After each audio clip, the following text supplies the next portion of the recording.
नमस्कार, मी वर्षा. आजच्या एका नवीन व्हिडिओमध्ये तुमचं खूप मनापासून स्वागत आहे. तर आज मी बनवणार आहे मटार, बटाटा आणि फ्लॉवरचा मस्त असा कोरमा बनवणार आहे. सो माझ्या पद्धतीने बनवणार आहे. सो छानच बनतो आणि तुम्ही पण ट्राय करा. आणि माझ्या रेसिपींना छान रिस्पॉन्स देता त्यामुळे खूप सारा थँक्यू. इथं मी तयारी करून घेत होते. इथं बघा मटार, बटाटा आणि फ्लॉवर पाण्यामध्ये घातले. मी फ्लॉवर आधी कट करून मिठाच्या पाण्यात एक उकळी काढून घेतली होती आणि त्यानंतर ह्याच्यामध्ये मिक्स केले. इथं मी मसाल्याची तयार करत होते. थोडासा मसाला पण घालूया मस्त असं कुरम्यामध्ये, जे छान कुरमा होतं. कुरम्याला मी ओलं खोबरं घेतलं इथं थोडंसं, आणि तुमच्याकडं वाळं असेल तर घेऊ शकता, पण ओलं खोबरं कुरम्यामध्ये छान लागतं. सर्व ओलं खोबरं, लसूण, आलं, 4 मिरे, लवंग घेतलं होतं आणि थोडीशी कोथिंबीर आणि 1 टमाटर 2 भाग केलं होतं. त्याच्यामध्ये अर्धा मी मिक्सरमध्ये मसाल्यामध्ये घालणार आणि अर्धा फोडणीमध्ये घालायचा म्हणून, आणि थोडीशी कोथिंबीर घेतली होती. हो, याचा मस्त असा आपला मसाला करून घ्यायचा, म्हणजे खोबऱ्याचं वाटणच म्हणा करून घ्यायचं कुरम्यासाठी. सो इथं बघा मिक्सरच्या भांड्यामध्ये मी सगळं मसाला घातला आहे. सो त्याला आता आपण छान असं बारीक करून घ्यायचं. इथं आता जिरं घालायचं राहिलं होतं, सॉरी विसरले मी सांगायचं. सो इथं बघा 1 चमचा जिरं घातलं मी, आणि थोडेसे आपण काजू घातले होते. थोडेसे काजू तुमच्याकडे अवेलेबल असतील तर घाला. सो थोडे काजू घातले त्यामुळे ग्रेव्ही जरा छान थिकनेस येतो ग्रेव्हीला. व इथे छान असा मसाला मी बारीक करून घेतला.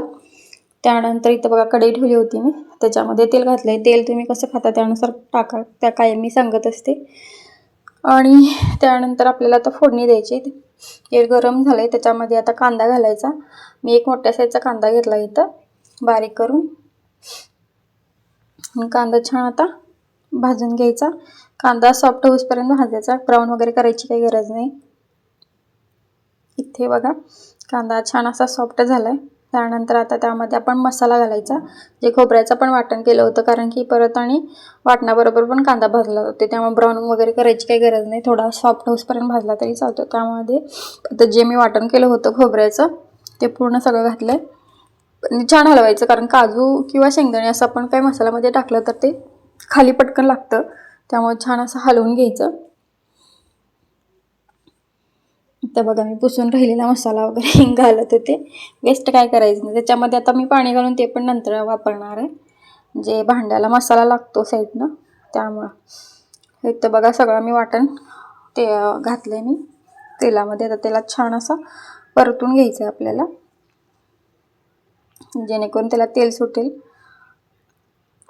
तेल सुटेपर्यंत छान परतून घ्यायचं, कारण की आपलं आलं लसूण पण कच्चं आहे आणि खोबरं पण कच्चं, म्हणजे भाजून काही घेतलं नव्हतं, त्यामुळे स्मेल छान असा कच्चा जाऊसपर्यंत आपण भाजून घ्यायचं छान.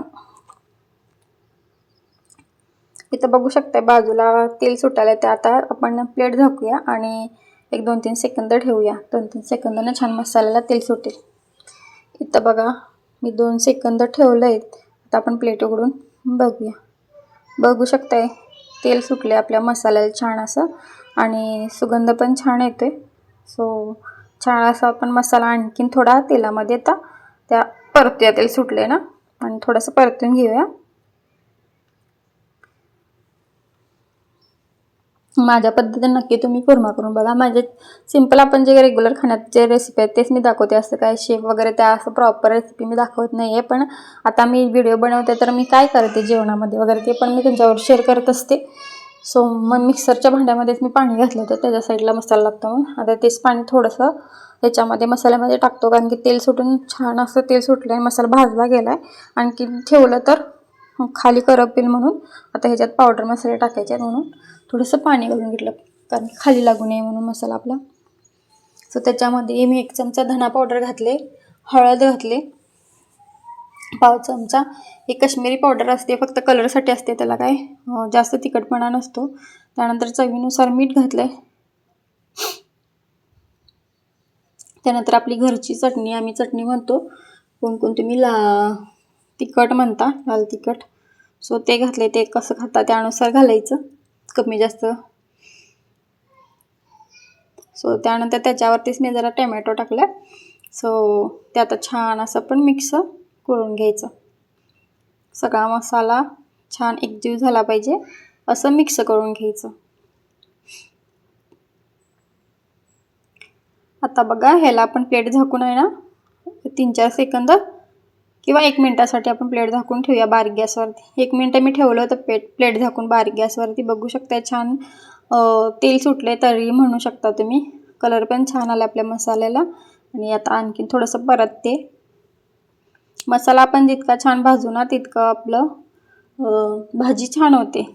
रस्सा भाजी असू दे किंवा भाजी असू दे. इथं बघा मी थोडी साखर घातले. त्यानं टेस्ट छान होते आणि बॅलन्स होते. म्हणजे असं काही गोड होत नाही. थोडंसं साखर घालायची साधारण.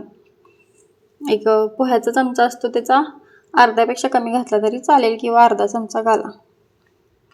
त्यानंतर आता बघा मसाला छान तयार आहे रेडी. त्यानंतर आपण जे फ्लॉवर, मटार आणि बटाटा जो घातला होता पाण्यामध्ये घालून ठेवला होता त्याचं मी पाणी काढून घेतलं आणि ते मसाल्यामध्ये घातले. आता हे पूर्ण आपलं फ्लॉवरला वगैरे कोटिंग होईपर्यंत आपण छान परतूया. बघा कलर पण छान आलाय आणि मसाला छान असा आपल्या मटार, फ्लॉवर, बटाट्याला मिक्स झालाय आपल्या कोरम्यात. बघा किती छान कलर दिसतो आणि छान पण आला. जेवढा आपण मसाला छान भाजू तेवढी आपली भाजी मस्त होणार आणि टेस्टला पण छान होणार. सो इथे बघू शकता तुम्ही छान असं आपली मिक्स झालंय सगळं, कोटिंग झालंय आपल्या सगळं भाज्यांना मसाल्याचं. आता शिजण्यासाठी त्याच्यामध्ये आपण पाणी घालायचं आहे. बघू शकता मी मिक्सरच्या भांड्यातच पाणी घालून ठेवलं होतं तर तेच पाणी मी वापरलं आहे. कुठलाच मसाला किंवा काही आपण जेवणाचं वेस्ट घालवायचं नाही असं माझं मत आहे. सो इथं बघा मी पाणी घातलं. तुम्हाला कसा कोरमा करायचा जास्त म्हणजे असं कोरमा म्हटलं तर असं घट्टसरच असतो म्हणजे रबरबीत. सो तुम्हाला जर अशी भाजी फक्त सुकी करायची तसं पण करू शकताय किंवा जास्त रस्सा हवा असेल तर तो पण तुम्ही ह्याच्यामध्ये करू शकताय. पण आपल्याला कुर्म्याचे जे थिकनेस असतो तेवढा द्यायचा आहे कुर्मा करायचं म्हटल्यावर. वरून मग बघा मी गरम मसाला टाकला 1 चमचा आणि इथे मी आता वापरणार आहे अमूलचं बटर वापरणार आहे. ॲड वगैरे काही नाही आहे, जे माझ्याकडे घरात बटर अवेलेबल आहे म्हणून ते सांगितलं मी.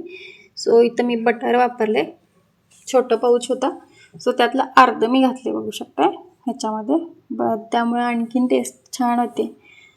आणि अर्धं जे आहे ते शिजल्यानंतर आपण घालू शकतो.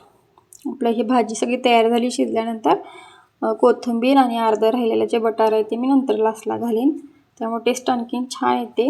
माझ्या पद्धतीने एकदा करून बघा, नक्की तुम्हाला आवडेल आणि तुम्ही मला सांगा कमेंट करून माझ्या रेसिपीत मी करत आहे का. आणि ज्यांना काही चुकत असेल ते पण सांगा. मी तसं मिस्टेक असेल तर मला ते सुधारायला आवडेल आणि तुम्ही कमेंट केला तर मला खूप छान वाटतं. मला खूप म्हणजे एक जण कमेंट करतात असं नाही तसं नाही किंवा चांगलं असेल तर चांगली पण कमेंट करतात छान आहे रेसिपी म्हणून मला आवडतं. तसं तुम्ही पण कोण सांगणार असं सजेशन मला सांगत जावा आणि आवडत असेल रेसिपी ते पण सांगत जावा. तर इथं बघा छान असं आपला कुर्मा आपली उकळी फुटू दे आणि त्यानंतर आपण प्लेट झाकायची आणि बघा उकळी फुटते. मी तुम्हाला ते सांगायला प्लेट झाकून आपण आता शिजू द्यायचं. शिजल्यानंतर मी डायरेक्ट आता तुम्हाला दाखवते. इथे बघा आपला कुर्मा तयार झाला आहे. बघू शकताय कलर कसा आला आहे बघू शकताय. मस्त असं कुर्मा तयार आहे आपला आणि छान असा झालेला आहे. बघा एकदा नक्की करून बघा. टेस्टला पण खूप छान झाल्यात आणि सुगंध तर घरात इतकं छान म्हणजे असं कुर्माचा सुगंध छान येत होता. तुम्ही नक्की ट्राय करा ह्या पद्धतीनं. काय घरगुती मसाले आहेत, काय जास्त नाही आहे. ज्यांनी ट्राय केलं नसेल त्यांनी करा. खूप जणी करतातच पण ज्यांनी केलं नाही त्यांनी नक्की करा. सो आजचा व्हिडिओ आवडला असेल लाईक, शेअर, कमेंट आणि सबस्क्राईब करायला विसरू नका. बाय, धन्यवाद.